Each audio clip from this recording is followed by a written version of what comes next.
हे पत्रकारों के नेताओं, वीर योद्धाओं, लोकतंत्र के सुघोषित चौथे खंभे के रक्षकों, उठो, जागो, देखो द्विवार्षिक महापर्व आने वाला है। अरे अब तो जागो, अरे अब तो वादे निभाओ, अपने कर्तव्यों को पूरा करो। साक्षात हनुमान जी बार बार मुझसे यही बात कह रहे थे कि अचानक मेरी नींद खुल गई और सपना टूट गया। नमस्कार, मैं हूं सुयश मिश्रा, आप देख रहे हैं समग्र चेतना। कलयुग में एक मायावी था कुंभकर्ण। वह 6 माह सोता था और 6 माह जगता था। हमारे यहां पत्रकार नेता भी कुछ कम नहीं है। विज्ञापन के लेन देन वाला समय अगर निकाल दें तो यह कुंभकर्ण से भी आगे निकल चुके हैं। 2 साल में ये 1 साल 11 माह सोते हैं, सिर्फ 1 माह के लिए जगते हैं, वह भी चुनाव के समय बड़े बड़े वादे करने के लिए। मान्यता प्राप्त पत्रकार संवाददाता समिति की आवश्यकता और उपयोगिता को आप समझें और समझाएं, पहले इस समिति को समझ लीजिए। दरअसल उत्तर प्रदेश राज्य मुख्यालय पर मान्यता प्राप्त पत्रकारों की एक समिति है। इस समिति में कुल 23 सदस्य हैं। प्रत्येक 2 वर्ष में इन सदस्यों का चुनाव होता है। चुने जाने के बाद यह समिति पत्रकारों के हितों के लिए क्या काम करती है, कब इसकी बैठक होती है, मुझे नहीं मालूम, पर इतना जरूर पता है कि इस समिति का उद्देश्य पत्रकारों के हितों की रक्षा करना है। जब भी चुनाव आता है, पर्चा दाखिला करने वाले पत्रकारों की लंबी लाइनें लग जाती हैं। वादों के पिटारे खोले जाते हैं। पत्रकारों के हितों की रक्षा करने की कस्में खाई जाती हैं। लच्छेदार और चाशनी से भी ज्यादा मीठी बातें होती हैं। आम पत्रकारों को पहचानने वाली इनकी स्मृति भी बहुत तीव्र हो जाती है। लेकिन चुनाव परिणाम आने के बाद ये पुनः सुप्तावस्था में चले जाते हैं।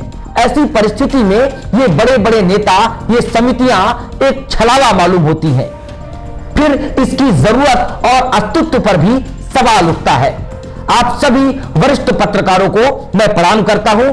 आप मुझ पर नीले पीले हो जाइए, लेकिन मेरे सवालों पर चिंतन जरूर करना, क्योंकि मेरा उद्देश्य किसी की खिलाफत करना नहीं है, बल्कि समग्र चेतना जगाना है और न जगने तक बार बार जगाना है। मेरे कुछ सवाल है। सवाल नंबर 1, कोरोना काल में कई मान्यता प्राप्त पत्रकार हमारे बीच नहीं रहे। मुख्यमंत्री जी ने इन पत्रकारों के परिजनों को आर्थिक सहायता देने का वादा किया। क्रेडिट लेने वाले पत्रकार नेताओं की फोटोज सोशल मीडिया पर तैरने लगी। किसी ने कहा हमने मुख्यमंत्री जी से कहा, किसी ने कहा हमने कहा, द्वंद्व मच गया था। शुक्र है कि मुख्यमंत्री जी ने दिल्ली के वरिष्ठ पत्रकार रजत शर्मा को बुलाकर पहली बार चेक वितरित समारोह में स्पष्ट कर दिया कि किसके कहने पर यह स्कीम लॉन्च की गई। खुद रजत शर्मा ने भरे मंच से कहा, मैंने मुख्यमंत्री जी से मृतक पत्रकारों के परिजनों को आर्थिक सहायता देने की बात कही थी। इसके बाद कई पत्रकार नेताओं पर मानो बर्फ की सिल्ली गिर गई थी। पत्रकारों के परिजनों को आर्थिक सहायता देने का चिंतन ठीक था, पैसा भी मंजूर हो गया, सुना है चेक भी बनी रखी है, लेकिन कई परिजनों को अब तक सहायता का इंतजार है। क्यों? क्योंकि हमारे नेता वेलफेयर के कामों में सुप्त अवस्था में चले जाते हैं। जिम्मेदारों से कोई पूछने वाला नहीं है। सब कुछ करने के बाद भी बदनामी सरकार की ही हो रही है।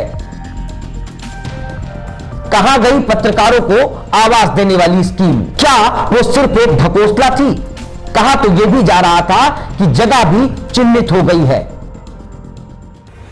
सवाल यह भी है कि पत्रकारों के लिए उत्तर प्रदेश सरकार ने 5000 किलोमीटर तक निःशुल्क बस यात्रा की सुविधा दी है। जानकारी के मुताबिक सूचना विभाग इसके लिए बकायदा राज्य परिवहन निगम को भुगतान भी करता है।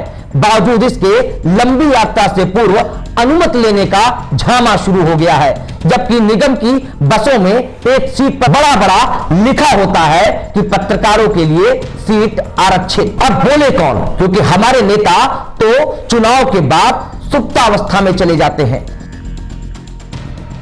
एक सवाल तो बिल्कुल हरा भरा और ताजा है, मुख्यमंत्री जन आरोग्य योजना, जिसमें मान्यता प्राप्त पत्रकारों और उनके परिजनों को चिकित्सा की निःशुल्क व्यवस्था का वादा है। इस योजना में भी क्रेडिट लेने वाले ढेरों पत्रकार थे। लगभग 6 माह पहले यह शगुफा छोड़ा गया था। ये हम नहीं कह रहे, बल्कि मान्यता प्राप्त पत्रकारों का अब एक बड़ा जत्था कह रहा है। यह चर्चा आम हो चुकी है कि पत्रकारों के लिए आई यह योजना क्या सिर्फ एक छलावा है, चोचलेबाजी है। सवाल उठना भी लाजमी है। 6 माह पहले पत्रकारों ने सूचना विभाग में लंबी दौड़ के बाद इस योजना में रजिस्ट्रेशन कराया था। सभी को इंतजार था कि बीमा कार्ड बनकर आ रहा होगा, लेकिन उल्टा वापस आ गया रजिस्ट्रेशन फॉर्म। सूचना विभाग ने 2 शब्दों में कह दिया, सारे फॉर्म गलत हो गए हैं, आप लोग फिर से फॉर्म भरिए। 6 माह बाद दोबारा फॉर्म भरने की प्रक्रिया शुरू हो चुकी है। कोई बोलने वाला नहीं है, कोई बताने वाला नहीं है। मजे की बात देखिए, सूचना विभाग को भी फॉर्म की पूरी जानकारी नहीं है। कोई बाबू कह रहा है कि ये काम साची नामक एक कंपनी देख रही है, कोई कह रहा है कि ये सरकारी काम है, ऐसे ही कछुए की तरह चलेगा। कुछ तो ये भी कह रहे हैं कि लोकसभा चुनाव का इंतजार किया जा रहा है। अंततोगत्वा पत्रकार नेताओं से तो भरोसा उठ ही रहा है, अब तो अधिकारियों की मंशा पर भी संदेह होने लगा है। वहीं सरकार की बेभाव जो बदनामी हो रही है वह अलग। सूचना निदेशक साहब से तो मैं बस इतना कहूंगा कि एक छोटी सी कोशिश की आवश्यकता है। साची कंपनी का एक वर्कर, सूचना विभाग का एक वर्कर सामंजस्य स्थापित करके एक कैंप लगा दे, सारे पत्रकारों को सूचित कर दिया जाए। 2 से 3 दिन में बिना किसी खिचखिच के इस समस्या का समाधान हो जाएगा। सूचना विभाग की कार्यप्रणाली पर सवाल उठ रहे हैं, प्रमुख सचिव तक ये बातें आखिर पहुंचाए कौन? अच्छा काम करने के बाद भी सरकार को गालियां मिल रही हैं। वैसे तो मुख्यमंत्री जी के सलाहकार और करीबी बहुत हैं, पर उनको ये सच्चाई बताएगा कौन? हर कोई दरबार में यही कह रहा है, all is well, all is well, all is well. नमस्कार।